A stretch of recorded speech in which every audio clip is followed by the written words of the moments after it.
దేవుని ఆకలి తీర్చేది ఎవరు? దేవునికి ఆకలి ఉందా? ఉంటే ఏ రూపంలో ఉంది? ఆలోచించండి. దేవుడికి ఆకలి ఉందా? ఉంటే ఏ రూపంలో ఉంది? ఆ ఆకలి పదార్థం ఏంటి? ఇది మీరు ఆలోచించాలి. ఆ ఆకలి పదార్థం ఏంటి? ఇది మీరు ఆలోచించాలి. మనం అందరం ఆలోచించాలి. దేవుని ఆకలి తీర్చేటటువంటి ఆకలి ఏంటి? ఆ పదార్థం ఏంటి? ఆ ఆహార పదార్థం ఏంటి? ఒకటి. రెండోది వచ్చేసి, దేవుడు ఈ భూమి మీద ఉన్న ఆహార పదార్థాలు, పండ్లు, కాయలు, ఇవన్నీ దేవుడు తింటాడా అని ఆలోచిస్తే, దేవుడు తినటానికి దేవుడు ఏమై ఉన్నాడు? యోహాను సువార్తలో ఏమంటాడంటే, దేవుడు ఆత్మ కనుక. దేవుడు ఎవరు? ఆత్మ. దేవుడికి రూపము లేదు. నువ్వు పెట్టేటటువంటి కాయ, నువ్వు పెట్టేటటువంటి పండ్లు, నువ్వు ఏం పెట్టినా ఆయన తినటానికి శరీరధారి కాదు. ఆయన ఆత్మస్వరూపి. ఆయన ఆత్మ అన్నాడు. దేవుడు ఆత్మ కనుక అని రాయబడి ఉంది. కాబట్టి ఈ ఆత్మ అయిన దేవుడు తినేటటువంటి పదార్థం ఏంటి?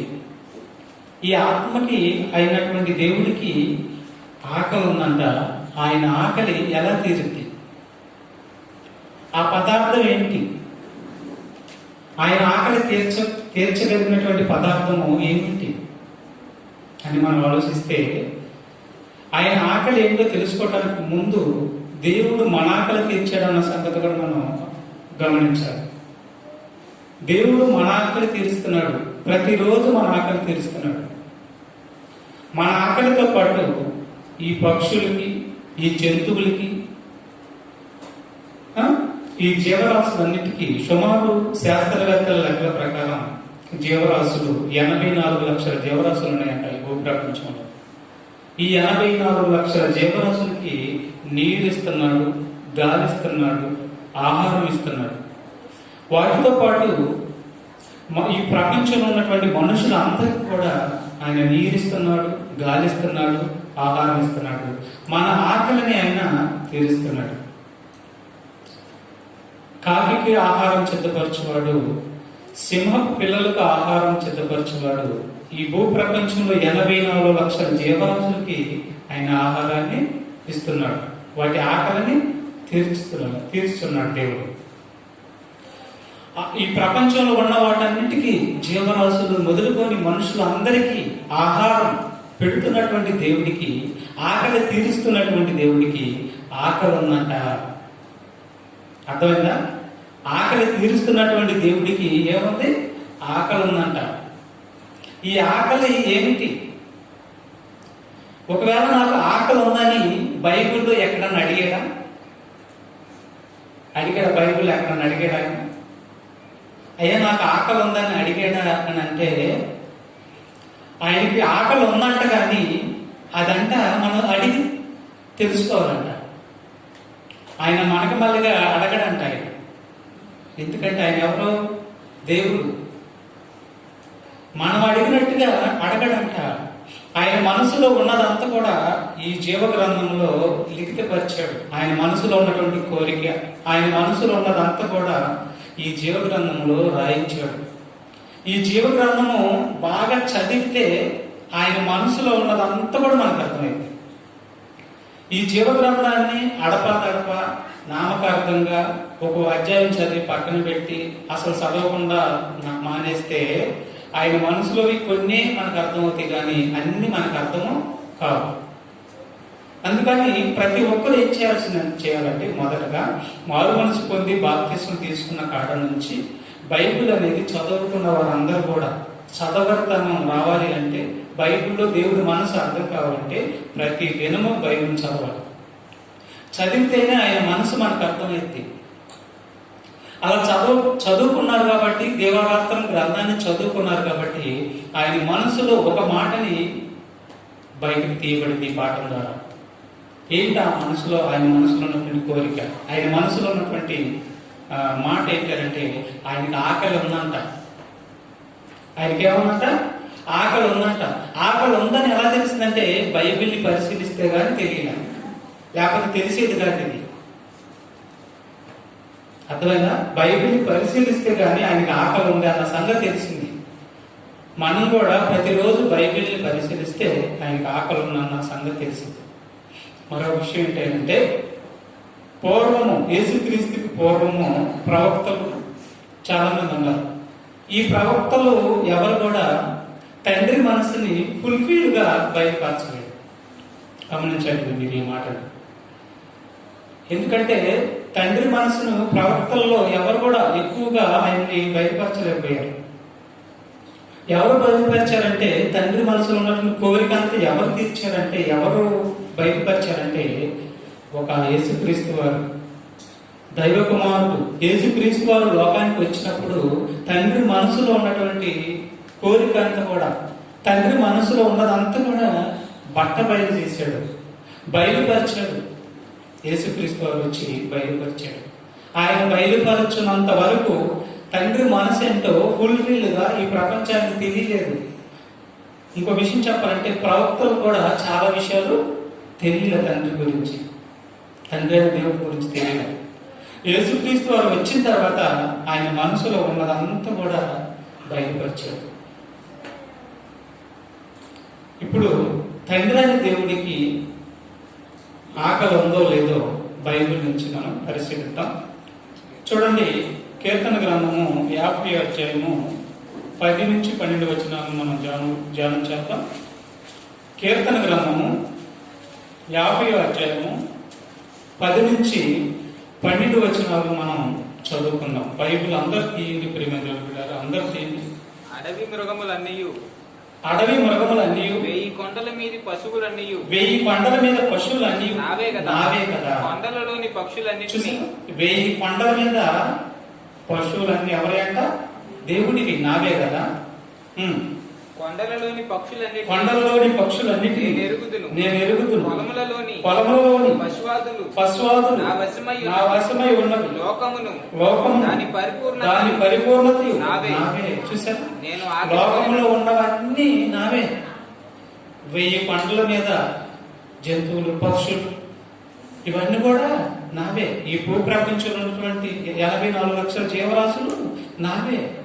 వాటిలో తినేవి ఉన్నాయి, వాటిలో తినే కూడా ఉన్నాయి. ఇవన్నీ నావే. నేను ఆకలి కొనినను, నేను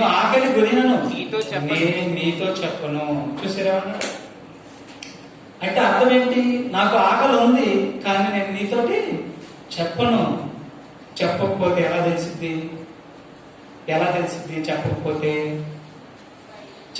ఎలా తెలిసిద్ది?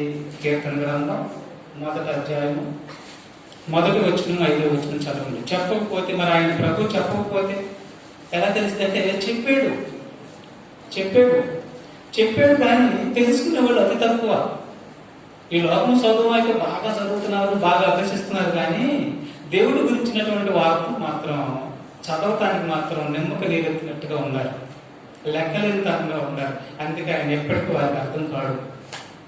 అందులో అనుమానమే లేదు. వారికి అర్థమైనట్టుగా ఉంటాడు కానీ ఆయన వారికి అర్థం కాడు. ఇష్టపూర్వకంగా కష్టపడి ఇష్టపూర్వకంగా గ్రంథాన్ని మనం చదివితే ఆయన అర్థమవుతాడు. కష్టంగా చదివితే ఏదో పోయింది అన్నట్టుగా ఫీల్ అయితే ఇప్పటి కాదు కదా. నువ్వు బ్రతికున్నంత వరకు దేవుడు అర్థం కాడు. చదివితే ఏది పోదు, నీలో ఉన్నటువంటి బతకం పోద్ది, మనలో ఉన్నటువంటి సోమర్తనం పోద్ది, దేవుడి గురించినటువంటి బాధ్యత తెలిసింది, దేవుడి గురించినటువంటి వివరణ నీకు అర్థమైతే తప్ప నీలో ఉన్నటువంటి మంకుతనం పోయింది, నీలో ఉన్నటువంటి మొండితనం పోయింది, నీలో ఉన్నటువంటి పాపము పోయింది. చదివితే ఇన్ని పోతే నువ్వు నడవలసినటువంటి బాధ్యత నీకు తెలిసింది. చదివితే నువ్వు చదవడానికి మనం బద్ధకంగా ఉన్నామనుకోండి, ఇవేమి పోవు, ఆటితోనే చచ్చిపోతాం. అవన్నీ తెలియవు మనకి. కొన్ని తెలుస్తాయి, వాటిని కూడా పాటించం. ఆయన మనసు ఏంటో మనకు అర్థం తెలిసి తెలియక విడివిడి జ్ఞానంతో చచ్చిపోతాం, అన్యాయంగా నరకానికి పోతాం. అందుకని చదవాలంటున్నాడు. ఏమంటున్నాడు ఇక్కడ?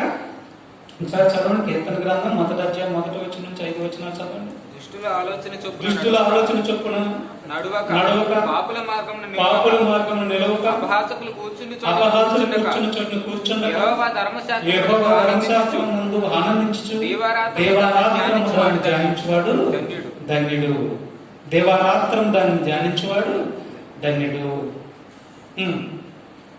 అతడు నీటి కాలువల నీటి కాలంలో ఓరను నాటబడినదై, ఆకు వాడక ఆకు వాడక, తన కాలమందు ఫలమిచ్చు చెట్టు వలె నుండును. తమ కాలమందు ఫలమిచ్చి చెట్టు వలె నుండును. అతడు చేయనిదంతయు చూసారా? సఫలమగును. తమ కాలమందు ఫలమిచ్చి చెట్టు వలె ఉంటాడు అంటున్నాడు.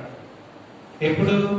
దేవారాత్రమును గ్రంథాన్ని పరిశీలించి చదువుకుంటే, దేవారాత్రం దాన్ని చదువుకుంటే, నీటి కాలంలో ఓరను నాటబడినదై ఆకు వాడక తమ కాలం ముందు ఫలమిచ్చు చెట్టు వలె ఉంటారు అన్నాడు.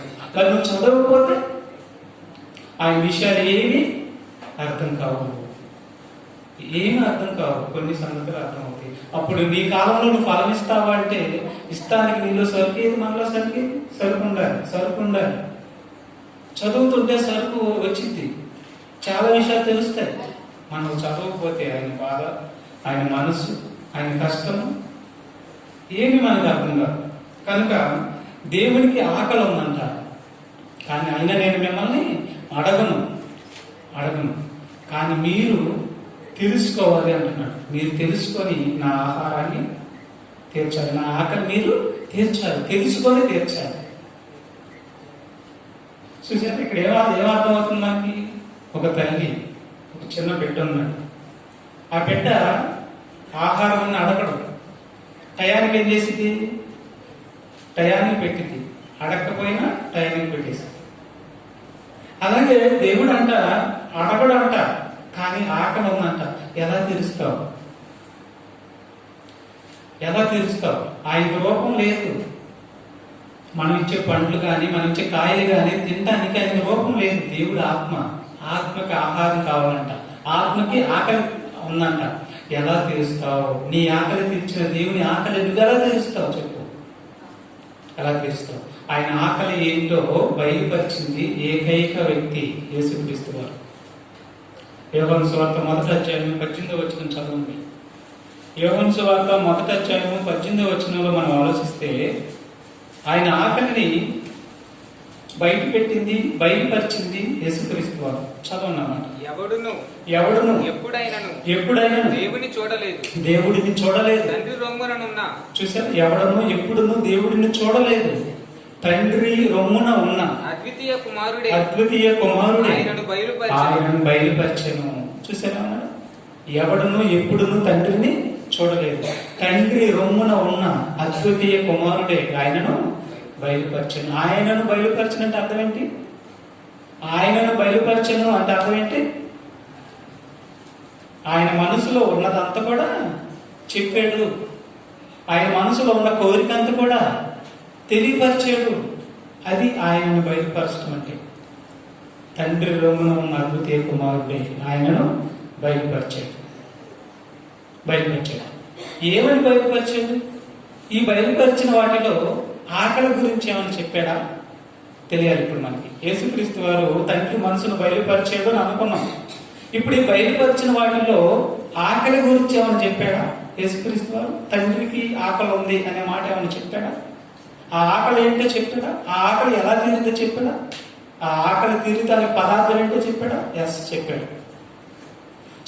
ఎలా తీరుతుంది? ఎలా తీరుతుంది? యోహాను సువార్త చూడండి. యోహాను సువార్త 4 అధ్యాయము 31 నుంచి 34 వచనాలు చదువుతుంది. యోహాను సువార్త 4 అధ్యాయము 31 నుంచి 34 వచనాలు. ఆలోగా శిష్యులు బోధకుడా భోజనము చేయమని ఆయనను వేడుకుని అందుకు ఆయన భుజించుటకు మీకు తెలియని ఆహారం నాకు ఉన్నదని. బాగా వినాలి. భుజించుటకు మీకు తెలియదు అంటున్నాడు. శిష్యులకు తెలియని ఆహారం అంట. ఏంటది? శిష్యులకు తెలియని ఆహారం అంట.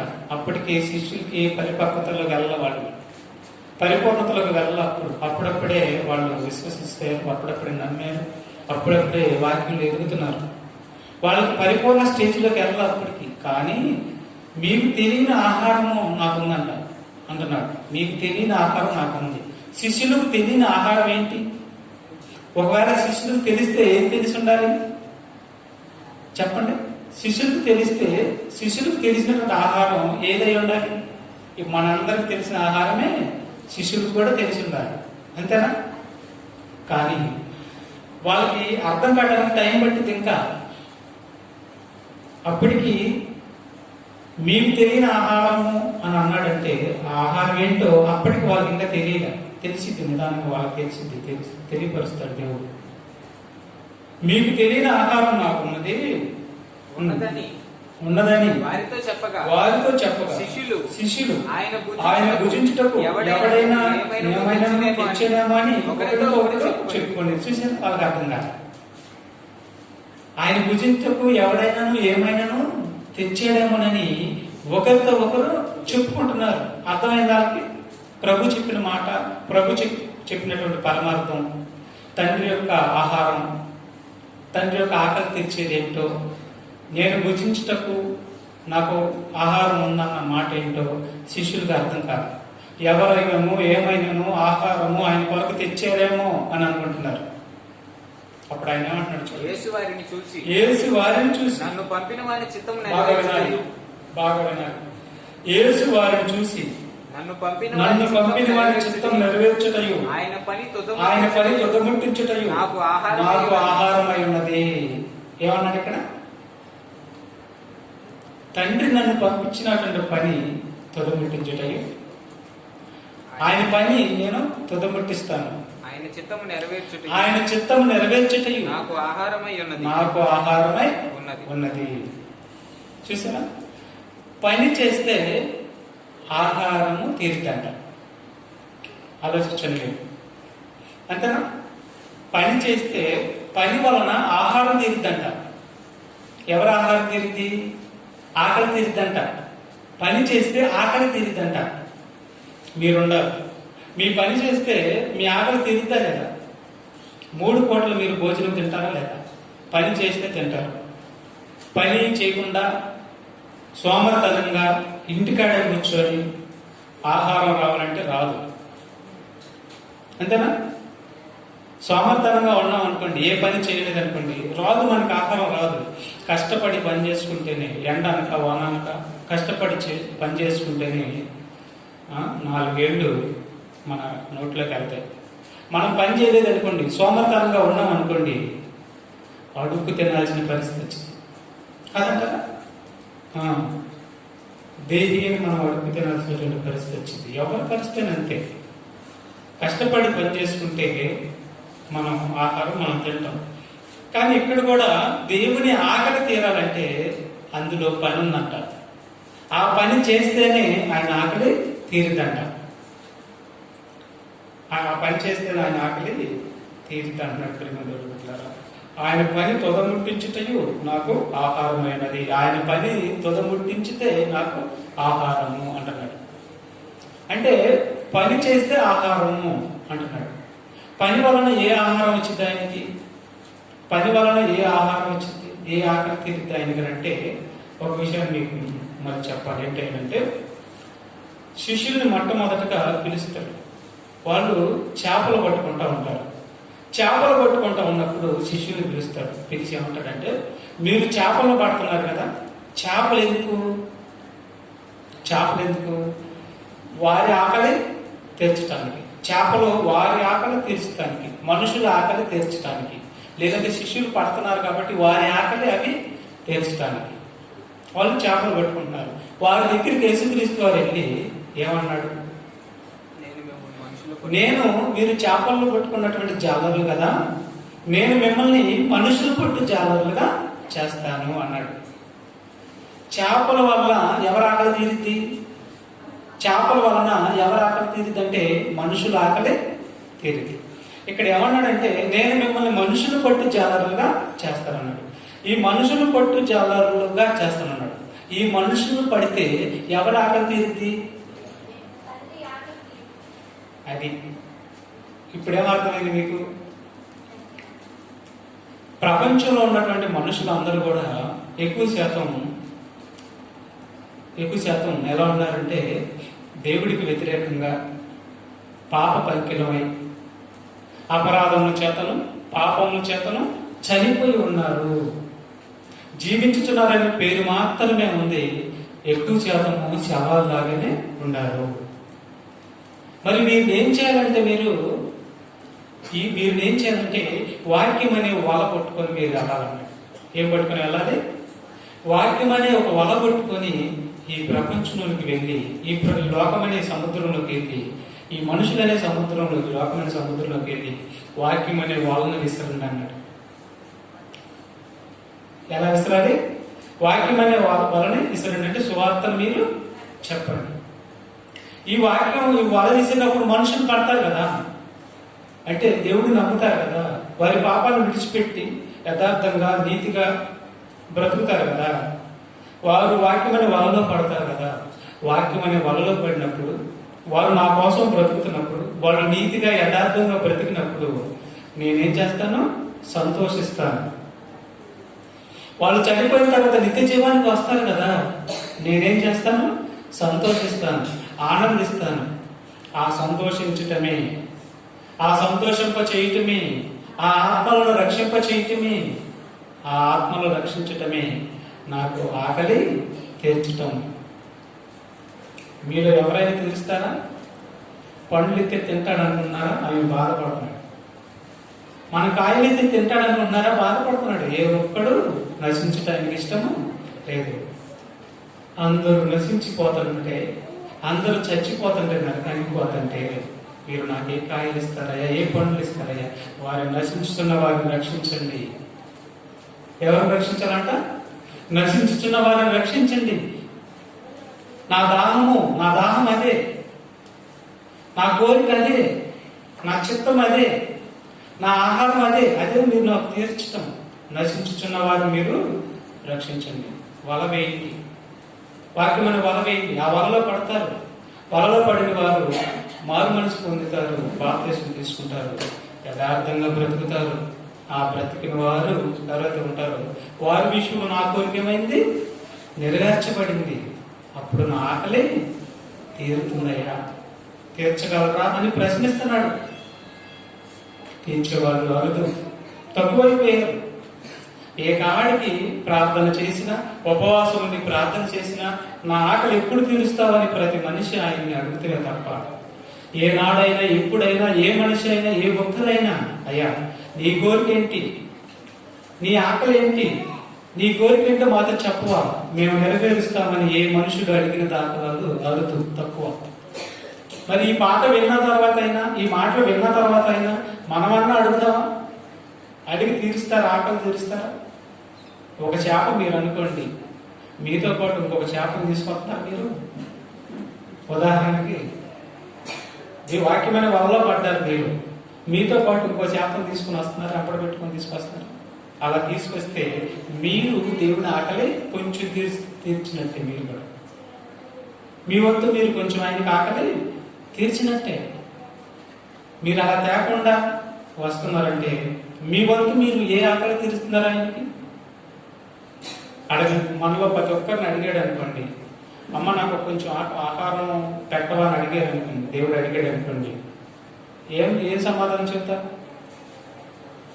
చెప్పండి, ఏం సమాధానం చెప్తా దేవుడికి? ఏం సమాధానం మాట్లాడడం. కాబట్టి మరో సందర్భాన్ని చూడండి. మలాకీ గ్రంథము 3వ అధ్యాయము 10వ వచనం. మలాకీ 3వ అధ్యాయము 10వ వచనం చదవండి.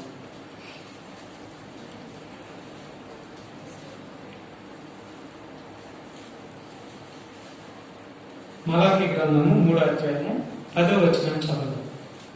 నా మందిరములో ఆహారం ఉన్నట్లు, నా మందిరములో ఆహారం ఉన్నట్లు 10వ భాగం అంతయు, 10వ భాగం అంతయు మీరు నా మందిరపు నిధిలోనికి తీసుకుని రండి.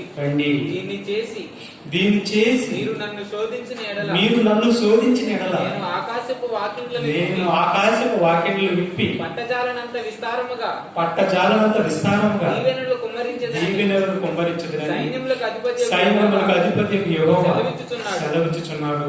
చాలు. చూసారు, ఇది ఇశ్రాయేలీయులతో దేవుడు పలికినటువంటి మాట. ఎవరితో పలికాడు ఈ మాట? ఇశ్రాయేలీయులతో. ఇది క్రైస్తవులకి వర్తించదు ఈ మాట. ఆలోచించాలి. ఇది క్రైస్తవులకు వర్తించదు ప్రియమైన దేవుని బిడ్డలారా. ఇది ఇశ్రాయేలీయులతో చెప్పినటువంటి మాట.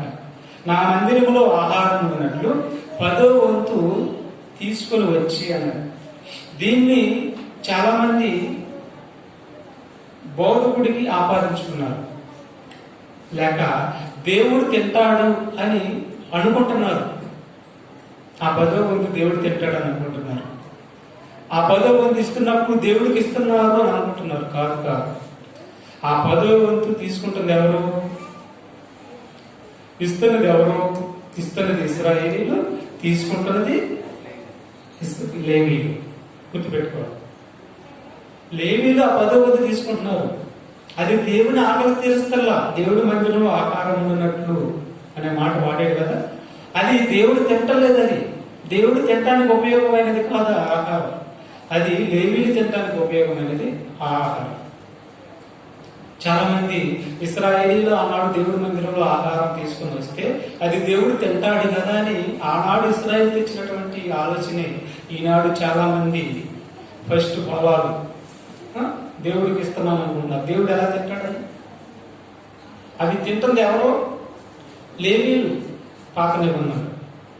ఈనాడు కూడా మొదటి చెట్టు ఫలం, మొదటి కోళ్ళ గంపలను, మొదటి గొర్రెల పిల్లల్లో, మొదటి ఆవుల పిల్లల్లో, మొదటి బరిగొట్టు పిల్లల్లో, గేదెల పిల్లల్లో మొదటి పిల్లలు తీసుకొచ్చి దేవుడికి ఇచ్చేసేస్తున్నారు. దేవుడు వాటిని ఏం చేసుకోడు. దేవుడు వాటిని తినడు. అవి తినేది మనుషులే. అవి ఇచ్చి నేను దేవుడికి ఆహారం పెడుతున్నాను అనుకుంటున్నారు. దేవుని ఆకలి తీరుస్తున్నాను అనుకుంటున్నారు. కాదు. అది మనుషులు మాత్రమే తీసుకుంటున్నారు, మనుషులు మాత్రమే తింటున్నారు. కానీ దేవుడికి ఆహారం ఉంది. దేవునికి తినవలసినట్టు పెట్టవలసినటువంటి ఆహారం ఉంది. ఆయనకి ఆకలి ఉంది. ఆయన ఆకలి మనందరము తీర్చాలి. ఆయన ఆకలి ఏమని చెప్పాడు? ఆయన పని జరిగించడమే ఆయన ఆకలి తీరుతాడు. మార్క్స్ వార్త చూడండి. మార్క్స్ వార్త 1వ అధ్యాయము 16వ వచనం. మార్క్స్ వార్త 1వ అధ్యాయము 16వ వచనం చదవండి. ఆయన గలిలయ సముద్ర తీరమున వెళ్ళుచుండగా సీమోను సహోదరుడైన అంద్రేయు సముద్రములో వల వేయుట చూచెను. వారు జాలరులు. యేసు నా వెంబడి రండి. చూసాను యేసు ప్రభు ఏమని అడుగుతున్నాడు? యేసు నా వెంబడి రండి, నేను మిమ్మల్ని మనుషులను పట్టు జాలరులుగా చేసేదనని వారితో చెప్పాను. అది పిల్లలు అరవబడతాం. చూసినా నేను మిమ్మల్ని మనుషులను పట్టు జాలరులుగా చేస్తాను. నేను మిమ్మల్ని మనుషులను పట్టు జాలరులుగా చేస్తాను అన్నాడు.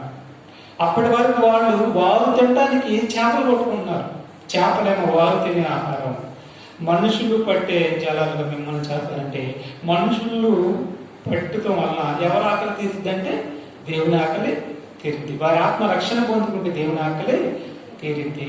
నేను మిమ్మల్ని మనుషులు పట్టు జాలాలుగా చేస్తానని అన్నాడు. ఒక జాలరు ఉన్నాడు. ఆయనే అపోస్తులైన పౌలు.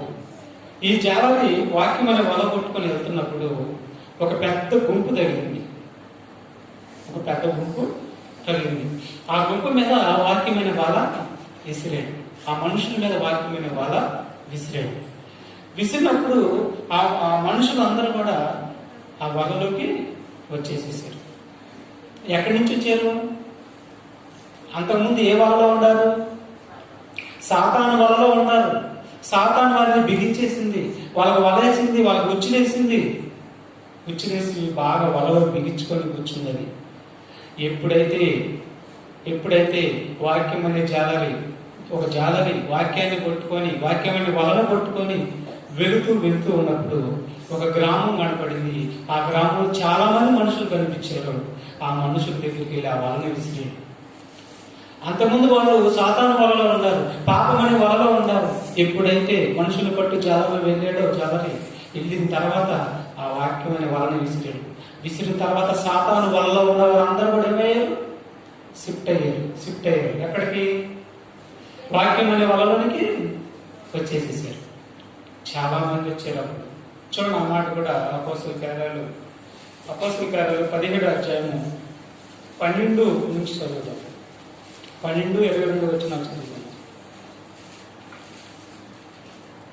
అందుచేత వారిలో అనేకులను ఘనత గల గ్రీసు దేశస్థులైన స్త్రీలలోను పురుషులలోను చాలా చాలా మంది విశ్వసించిరి. అయితే అయితే బెరయ కూడా పౌలు దేవుని వాక్యము ప్రచురించుచున్నాడని దెస్సలోనికలో ఉండి యూదులు తెలుసుకొని అక్కడికి వచ్చి జన సమూహములను రేపి కలవరపరిచి వెంటనే సహోదరులు పౌలును సముద్రం వరకు వెళ్ళమని పంపిరి. అయితే శీలయు తిమోతియు అక్కడనే నిలిచిపోయేది. తర్వాత పౌలును సాగనంప వెళ్ళిన వారు అతన్ని ఏదెంచు పట్టణం వరకు తోడుకొని వచ్చి శీలయు తిమోతియు సాధ్యమైనంత శీఘ్రంగా అతని వద్దకు రావాలని ఆజ్ఞ పొంది బయలుదేరి పోయి.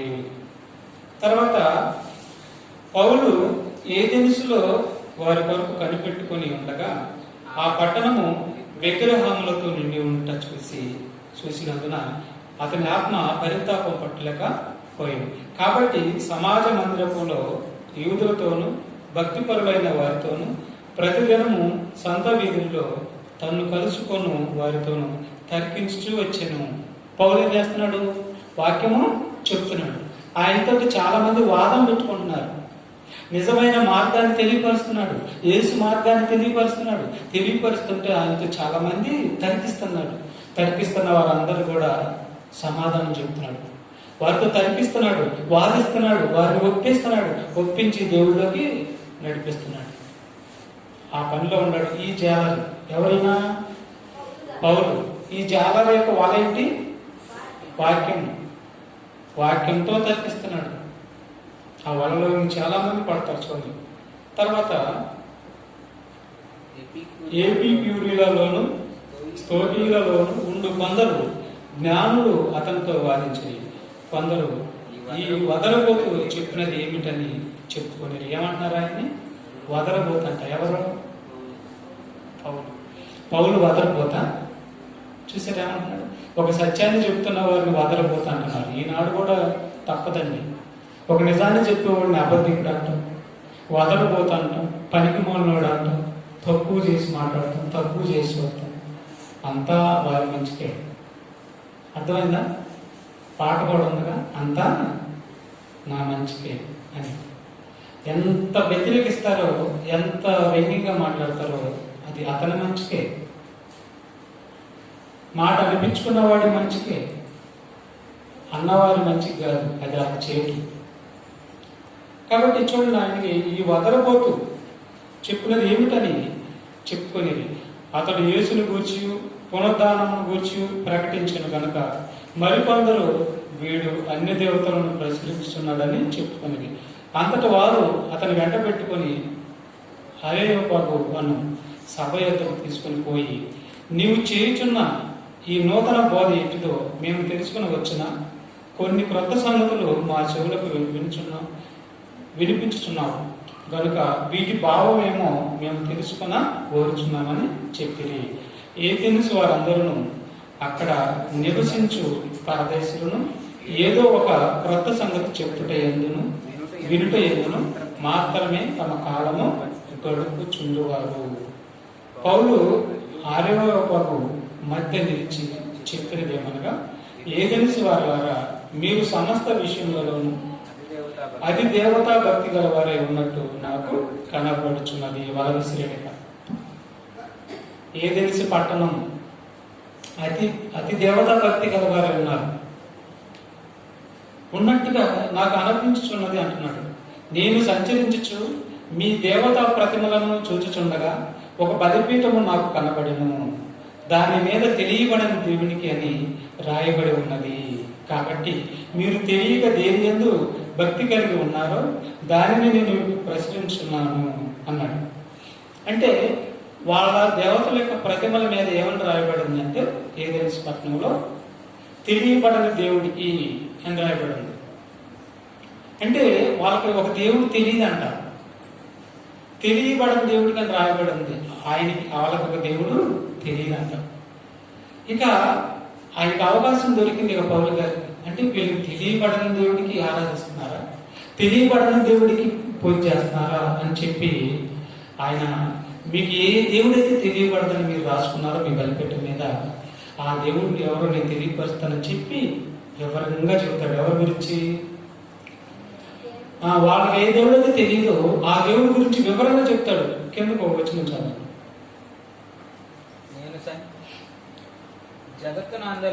జగత్తును అందరి సమస్తమును నిర్మించిన దేవుడు తానే ఆకాశమునకును. చూసారా ఏమని చెప్తున్నాడు చూడండి. సమస్తమును అందరి నిర్మించిన దేవుడు తానే ఆకాశమునకును భూమికి ప్రభువై ఉన్నందున హస్తకృతమైన ఆలయంలో నివసింపడు చెప్పేస్తున్నాడు. ఆ దేవుడు ఎవరో మీకు తెలియని దేవుడు ఎవరో. ఆయన ఎవరంటే ఆయన హస్తకృత ఆలయంలో నివసింపడు. వాక్యం చెప్పేశాడు. అంటే మనుషుల చేత కట్టబడినటువంటి ఆలయాల్లో ఆ దేవుడు నివాసము చేయడు. ఆయనకి గుడి కట్టగలవాడు ఈ ప్రపంచంలో ఎవరు కూడా లేరు. ఎందుకంటే ఆయన స్ట్రక్చర్ ఎంత తెలుసా? ఆకాశం నా సింహాసనము, భూమి నా పాద పీఠము. నా కొరకు ఎలాంటి మందిరం కట్టించదని సొలొమోనుతో చెప్తాడు. నీ వల్ల కాదయ్యా నన్ను తట్టుకునే భారీ ఆకారం ఈ ప్రపంచం, అసలు భూమే సరిపోదు. అంత భారీ ఆకారం నేను ఆకాశంలో కూర్చున్నాను. నేను నా సింహాసనం అది. భూమి నా పాదాలు పెట్టుకునేటటువంటి ఒక పీట. చూసారా? భూమి ఎవరి పీట అంట? దేవుడు పాదాలు పెట్టుకునేటువంటి ఒక పీట. అంత పెద్ద ఆకారానికి ఎంత కడతావు నువ్వు? కట్టమని చెప్పేసి ఇక చెప్తున్నాడు. హస్తకృత ఆలయంలో దేవుడు నివసింపడని వాళ్ళకి వాక్యం అనే వారికి విసిరాడు. ఇక వాళ్ళు వాక్యాన్ని విని చాలా మంది అంగీకరించి ఇక వాళ్ళలోకి వచ్చేసేసారు. ఎవరు వాళ్ళకి వచ్చారు? పౌలనే జాలరి. ఆయన పట్టుకున్న వాళ్ళ వాక్యం, ఈ వాక్యం అనే వాళ్ళు విసిరినప్పుడు దేవుడి వాక్యం అనే వాళ్ళలోనికి వాళ్ళు వచ్చేసేసారు. అప్పుడు దేవుడు ఎంత సంతోషపడలేదా? దేవుడు సంతోషపడ్డాడు. దేవుడు ఆనందించాడు. ఆయన ఆనందపరచటమే, ఆయన కోరిక తీర్చటమే, ఆయన సంతోషపరచటమే దేవుని యొక్క ఆకలి తీర్చటం. అర్థమవుతుందా మీకు? సస్పెండ్ గా లేదంటే అర్థం కాకుండా ఉందా? అర్థం చేసుకుని. కాబట్టి పౌలు దేవుని యొక్క ఆకలి తీరుస్తున్నాడు. ఒక పేతురు గారు మొదటి శతాబ్దపు క్రైస్తవులు దేవుని యొక్క ఆకలి తీర్చారు. యేసుక్రీస్తు వారు తండ్రి యొక్క ఆకలి తీర్చాడు. మరి ఈనాడు క్రైస్తవులు అని చెప్పుకుంటున్నటువంటి మనం, నీ ఆకలి నువ్వు ప్రతిరోజు బ్రహ్మాండంగా తీర్చుకుంటున్నావు. మనం తీర్చుకోవటం నీకు ఇష్టమైన కోరిక. మొక్క లేకపోతే ముద్ద దిగదు, తిద్ద దిగదు. అబ్బా ఏం రుచిగా ఉంది అంటున్నావు. మరి దేవుడు ఏమో పొస్తు పెడతాం. దేవుడు నువ్వు నీ వలన జరగవలసినటువంటి, నీ వలన తీరవలసినటువంటి ఆకలి ఆయనకి తీరాలి. ఆయనకి నీ వలన తీరాలి, ఆకలి తీరాలి. ఆయన పస్తు పెట్టి మనం ఆకలి తీర్చుకుంటున్నాము. ఆలోచించిన ఒకసారి. ఆయన పస్తు పెడతావా నువ్వు? ఆయన ఆకలి తీర్చయ్యా. ఒక ఆత్మనైన సువార్త చెప్పి దేవుడి యొక్క నడిపించయ్యా. అలా నడిపించినప్పుడు ఆయన ఆకలి తీర్చిదాను నువ్వే, తీర్చువాడు నువ్వే. అలా నువ్వు చేయకుండా నీ ఆకలి నువ్వు తీర్చుకుంటా పోతే నువ్వు అన్యాయం చేస్తున్నావు. దేవుడికి నువ్వే పస్తు పెడుతున్నావు నువ్వే. కాబట్టి దేవుని ఆకలి ఏంటి మీకు తెలిసిందా? దేవుని ఆకలి ఏంటి మీకు తెలిసిందా? మరి తీర్చాలంటే ముందు మీకు వాక్యం తెలియాలి. వాక్యం నేర్చుకోవాలి. వాక్యం మీరు నేర్చుకోవాలి. వాక్యం మీరు తెలుసుకోవాలి. తెలిస్తేనే మీరు ఆయన ఆకలి తీర్చుకోవాలి. వాక్యం చదవకపోయినా, వాక్యం మీరు తెలుసుకోకపోయినా ఆయన ఆకలి మీరేం తెలుస్తారు? కాబట్టి తెలుసుకోవడానికి, నేర్చుకోవడానికి, గ్రహిస్తానికి ప్రయత్నం చేయండి. ఆయన ఆకలి తీర్చాలి మనందరం. సంఖ్యాకాండం 18 అధ్యాయం 24 వచ్చింది. చదవండి. సంఖ్యాకాండము 18 అధ్యాయం 24 వచ్చింది. పాత నిబంధనలో లేవీయులు, ఇశ్రాయేలీయులకు ఇచ్చినటువంటి ఆహారం అంతా కూడా లేవీయులకి అని అయితే ఆ. ఇశ్రాయేలీయులు ఇశ్రాయేలీయులు యెహోవాకు ప్రతిష్టార్పణముగా యెహోవాకు ప్రతిష్టార్పణ అర్పించు దశమ భాగములను అర్పించు దశమ భాగం నేను లేవీలకు స్వాస్యముగా ఇచ్చి నేను లేవీయులకు స్వాస్యముగా ఇచ్చితిని. ఇచ్చితిని. చూసారా, ఇశ్రాయేలు తెచ్చినటువంటి దశమ భాగాలు ఎవరికి ఇచ్చాడంట? లేవీయులకి స్వాస్యంగా ఇచ్చాడు. అవి నేను తినను, అవి నాకు ఆహారం అనుకుంటున్నారా ఏంటి మీరు? ఈనాడు చాలా మంది కాయలు పండ్లు ఇవన్నీ తెచ్చి దేవుడు ఆకలి తీరుస్తున్నాం అనుకుంటున్నారేమో. కాదు అంటున్నారు దేవుడు. చాలా మంది క్రైస్తవులు కూడా ఆయనకి పండ్లు కాయలు ఆహార రూపంలో తెచ్చి దేవుడు ఆకలి తీరుస్తుంది, దేవుడికి పెడతాను నేను అనుకుంటున్నారేమో. కాదంటున్నాడు, అది కాదంటున్నాడు. నా ఆకలి ఇది, నిజమైన ఆకలి ఇది. అందరూ నశించి నరకానికి పోతుంటే నేను దుఃఖపడుతున్నాను. నా బిడ్డలే, నా కడుపే కలుతుంది, మీకేమి మీరు బాగానే ఉంటున్నారు, నాకే గర్భ భేదం చెందుతున్నాను అన్నాడు. కాబట్టి ఆయన ఆకలి తీరుతాం, ఆయన సంతోష పెడతాం. మార్క్స్ వార్త చూడండి, రోమపత్రిక చూడండి, రోమపత్రిక 15 వచ్చిన చదవండి. రోమపత్రిక 15 అధ్యాయము 15 వచ్చిన. అయినను అన్యజనులు అను అర్పణ పరిశుద్ధాత్మ వలన పరిశుద్ధపరచబడి ప్రీతికరమగునట్లు నేను సువార్త విషయమై యాజక ధర్మము జరిగించుచు దేవుని చేత నాకు అనుగ్రహింపబడిన కృపను బట్టి అన్యజనుల నిమిత్తము యేసుక్రీస్తు పరిచారకుడనైతిని. చూసారా అన్నాడు. ఫస్ట్ మాట చదువు, ఫస్ట్ మాట. అయినను అన్యజనులు అను అర్పణ ఆలోచించండి. ఇప్పుడు దేవునికి ఏ అర్పణ తేవాలంట? అన్యజనులు అనే అర్పణ తీసుకొని రమ్మన్నాడు. ఈ అర్పణకు పౌలు గారు యాజకుడిగా మారాడంట. ఈ అర్పణ తీసుకొని వస్తానికి పౌలు ఒక యాజకుడిగా మారాడు, ఒక క్రీస్తు పరిచారకుడిగా మారాడు, సువార్త ప్రకటన చేశాడు. యూదులు ఆయన చెప్పిన మాటలు ఏమీ వినలా, లక్ష్య పెట్టలా, తిరస్కరించారు యూదులు. అందుకంటే ఒక చోట దుమ్ము దులిపేసి, పాద దుమ్ము దులిపేసి, మీ కర్మకు మీరే బాధ్యత అని చెప్పి దుమ్ము దులిపేసి వెళ్ళి అన్ని జనుల దగ్గరికి సువార్త ప్రకటిస్తాడు. అన్ని జనులు వింటారు, అన్ని జనులు విని ఆయనలోకి వస్తారు. ఆయన నమ్ముకున్నారు. ఆయన కోసం బ్రతికినటువంటి వారు ఆనాడు అన్ని జనులు అన్నవారు చాలా మంది ఉన్నారు. హేరోదీయులు మారారు, రోమా సామ్రాజ్యం పరిపాలిస్తున్నటువంటి రాజులు మారారు, వాళ్ళ యాజకులు మారారు, వాళ్ళ శాస్త్రులు మారారు, వాళ్ళ పండితులు మారారు, వాళ్ళ జ్యోతిష్కులు మారారు. పెద్ద పెద్ద వారే ఆనాడు మారారు పౌలు సువార్త చెప్తుంటే. కాబట్టి నేను పౌలు యేసుక్రీస్తు యొక్క పరిచారకుడినై ఉన్నాను. ఎందుకున్నాను? నేను యాజకుడినై ఉన్నాను. ఎలాంటి యాజకత్వం? అన్ని జనులకు సువార్త చెప్పి వారిని దేవుడి వైపు మార్చేటటువంటి యాజకుడిని. వారిని దేవుడికి ఒక ఆహారంగా మార్చినటువంటి వాడు. ఎలా మార్చాడు ఆహారంగా అంటే, వాక్యం చెప్పి వారు మారు మనసు పొందితే దేవుడు సంతోషిస్తాడు. దేవుడు సంతోషించటమే ఆయన ఆకలి తీర్చటం. వారు మారు మనసు పొంది దేవుళ్ళకు రావటమే ఆయన సంతోషపడతాడు. ఆయన సంతోషపరచటమే ఆయన ఆకలి తీర్చటం. ఇప్పుడు పౌలు అన్ని జనులను అర్పణ తీసుకుని వెళ్ళి ఆయనకి అర్పించాడు. వారి ఆత్మని ఆయనకి అప్పగించాడు, అర్పించినప్పుడు దేవుడు ఆకలి తీర్చబడింది. మరి ఒక్క ఆత్మని తీసుకొస్తున్నాము దేవుడి దగ్గరికి. ఒక ఆత్మని దేవుడి దగ్గరికి తీసుకొచ్చి దేవుడిని ఆకలి తీరుస్తున్నాము. మనం అందరం తీరుస్తున్నాము. నిద్రపోతున్నామా? చెప్పండి. ఒక ఆత్మని తీసుకురండి, ఆకలి మీ వంతు మీరు తీర్చండి. కాబట్టి పౌలు అన్ని జనులను అర్పణను తీసుకొచ్చి దేవుని యొక్క ఆకలి, దేవుని యొక్క దాహాన్ని ఆయన తీర్చాడు.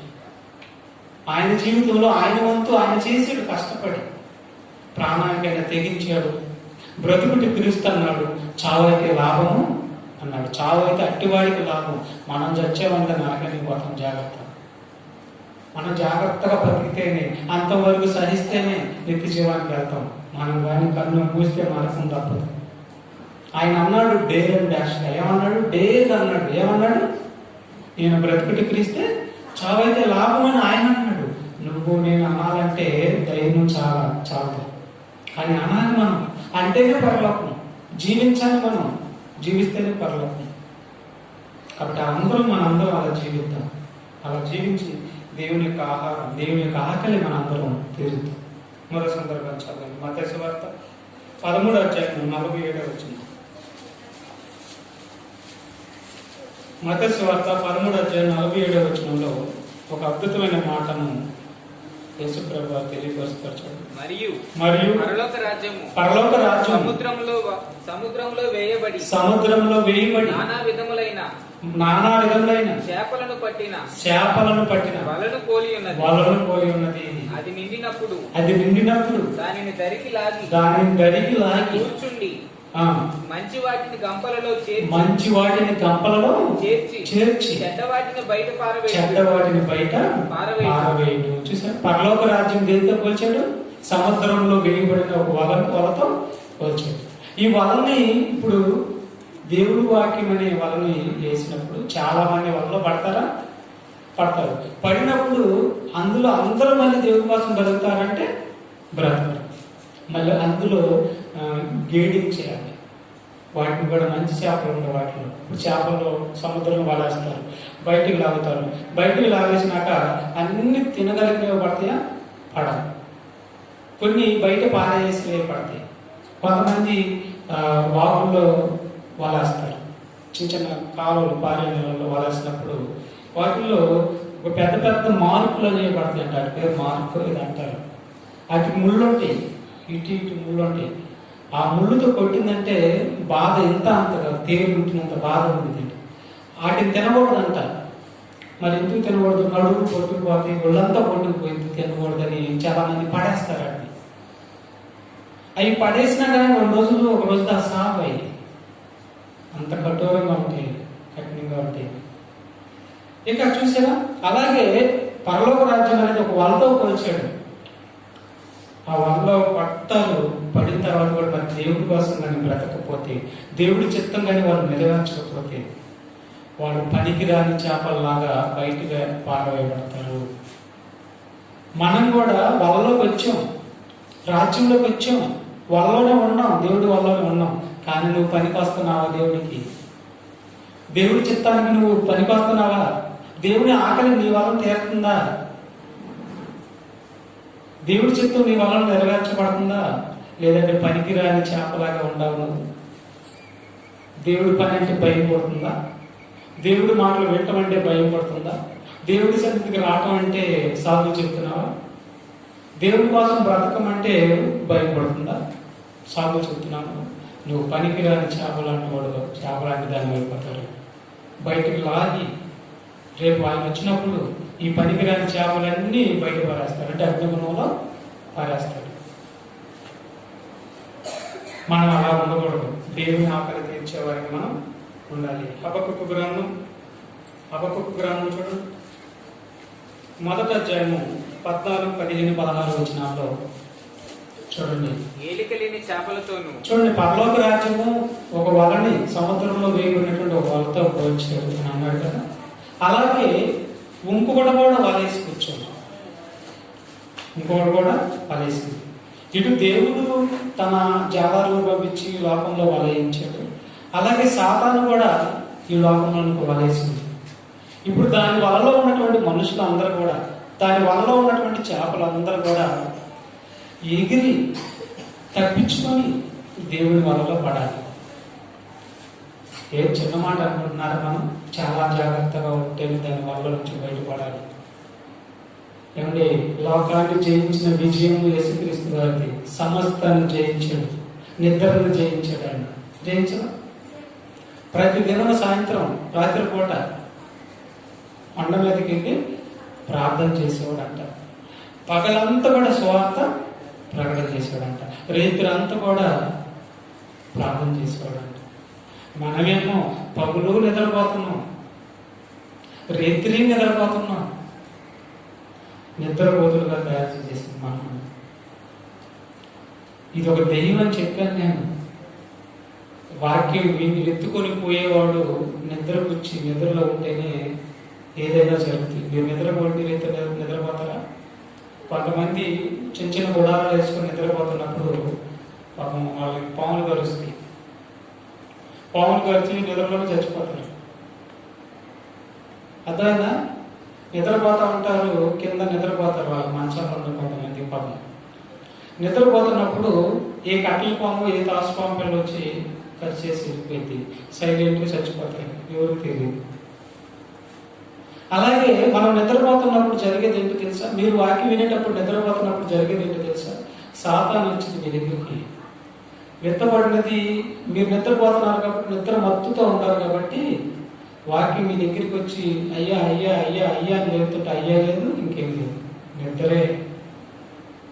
నిద్రను జయించలేనటువంటి మనం పరలోకానికి ఎత్తానికి ఎట్టి పరిస్థితుల్లో ఐదు యోగ్యులం కాదు. ఐదుకు అనేవాడు మేడగదిలో ఉండి పౌలు వాక్యం చెబుతుంటే నిద్ర మత్తులో ఉండి జారి పడ్డాడు. అతను పడితే భూమి మీద పడి చచ్చిపోయాడు. మేడగది నుంచి పడ్డ చచ్చిపోయాడు. పౌలు ఉన్నాడు కాబట్టి రక్షించాడు, బ్రతికించాడు. ఇప్పుడు నువ్వు నిద్రలో ఉండి చచ్చిపోయి నాకాన్ని జారేవనుకో, నిన్ను కాపాడేవాడు ఎవడో లేడు. నిత్యము ఏడుతావు నువ్వు. ఇప్పుడు ఎన్ని చెప్తున్నా కానీ నీకు అసలు మెలుకోవట్లేదు. నువ్వు మనిషి మేలుకోవట్లేదు, ఎన్ని చెప్తున్నా కానీ మేలుకోవట్లేదు. నిద్రకి వెళ్ళిపోతాడు. స్త్రీ గారి కూర్చుంది. గమనించుకోండి, ఈ మాట రేపు ఆడ గుర్తుకొచ్చింది. మనం వెళ్తాం చూసారా, అప్పుడు గుర్తుకొచ్చింది. రోజు మొత్తుకున్నా కానీ అసలు ఆయన మాట మనం లెక్క చేయలేదు కదా అనుకుంటాం. కాబట్టి నిద్రనే జయించకపోతే మనకు పరలోకానికి ఏమొచ్చింది చెప్పండి? మరి నిద్ర మత్తులు మనం ఉన్నాయని చూసుకోవాలి. ఇక్కడ హబక్కూకు గ్రంథం 1వ అధ్యాయం 14 వచ్చిన 15 వచ్చిన 16 వచ్చిన చదవండి. ఏలిక లేని చేపలతోను ఆగు పురుగులతో నీవు నరులను సమానులుగా చేసితివి. వాడు గాలము వేసి మానవులందరినీ గుచ్చి లాగి ఉన్నాడు. ఉరులు ఒక్కి చిక్కించుకొనుచున్నాడు. వాడు తన వలతో వారిని కూర్చుకొని ఏమన్నా కూర్చుకున్నాడా? వాడు తన వలతో కూర్చుకున్నాడా? లేడు. ఒకడను లేడు. మార్క్స్ 3, 11, 12 వచ్చినంలో మనం వింటాం కదా. లేడు, ఒకడను లేడు. ఎవడు? నీతిమంతుడు ఒకడను లేడు. అందరినీ వాళ్ళలో బిక్కి చేసి కూర్చుంది. ఇప్పుడు యేసుక్రీస్తు వారు వచ్చాడు. పాపం అనే వలలో అందరినీ బిక్కి చేసి కూర్చుంది. యేసుక్రీస్తు వారు వచ్చాడు. ఆ వలని పటాపంచలు చేసి వలలో నుంచి విడిపించాడయ్యా. తెలియదయ్యా నీకు? ఆ మాత్రం ప్రాణమందు జాలి లేదు, ఆయన మరణమందు జాలి లేదు. ఆయన ఎముకలు పగిలితే నాకెందుకు, మేకులు కొడితే నాకెందుకు, నేను అసలు జయించిన వాక్యాన్ని నమ్మక నిరుద్యోగా ఉంటే నీకు పట్టే గతి ఇంత అంతగా అన్నాడు ప్రతి మనిషితో. గతి పట్టింది రానే వస్తుంది నిశ్చయంగా. నరక యాతన రానే వస్తుంది. మేలుకో సమయం కొంచెమే ఉంది, నీకు ఎక్కువ లేదు. 200 సంవత్సరాలు ఉందనుకుంటున్నాం ఏంటి? ఆల్రెడీ స్వర్గం అయిపోయింది. ఇంకెప్పుడు బతుకుతాం, ఎప్పుడు చచ్చిపోతాం మనకి తెలియదు. మేలుకోమంటున్నాడు. నేడే రక్షణ దినం, రేపు నీది కాదు అన్నాడంటే ఈ నైట్ ఏం జరిగిందో మనకి తెలియదు. రేపు ఏం జరిగిందో తెలియదు. నీకు ఒక చిన్న విషయాన్ని చేయించలేకపోతుంటే ఎలా కనిపిస్తావు దేవుడికి? ఒక్కసారి చూడు. తర్వాత ఏలిక లేని చేపలతోనూ ప్రాకు పురుగులతోనూ నరులను సమానులుగా చేసి వాడు అంటే సాతాను గాలం వేసి మానవులందరినీ గుచ్చి లాగి ఉన్నాడు. ఉరులు ఒక్కి చిక్కించుకొనుచున్నాడు. వాడు తన వలతో వారిని కూర్చుకొని సంతోషపడి గంతులు వేయుచున్నాడు. కావున వల వలన ఏమండి, వాడు వలేసి గంతులు వేయుచున్నాడు. చూసారా? వాడు వలేసి గంతులు వేయుచున్నాడు. ఆ వల వలన అతని కడుపు నిండుతుందంట. మంచి భాగమును అంటే వండర్ఫుల్ వాడండి. అతని కడుపు మంచి భాగమును పుష్టినిచ్చి భోజనము చూసారా? ఎవరు కలుగుతుందంట పుష్టినిచ్చి భోజనము? నిద్రపోయాలంటే పుష్టినిచ్చి భోజనానికి కలుగుతుంది. సుమి వెళ్ళిపోతుంది. వాక్యాన్ని దొంగిలించేవాడు టక టక టక టక ప్రతి విత్తనాన్ని దగ్గరికి వస్తుంది, తీసుకుని వెళ్ళిపోతాడు. నీలోనికి రానీడు. అతని కడుపు నింపుకుంటాడు. నీ ఆత్మ నిత్య నరకానికి పోయింది. అతని ఆయుష్ పెరిగిపోయింది. సాతాను ఆయుష్ పెరిగిపోయింది. అతని కడుపు పుష్టిగా ఉంది. బాగా బలుస్తాడు సాతాను. నీ ఆత్మను మింగేస్తాడు, నిన్ను అధోపాతాలను తొక్కేస్తాడు.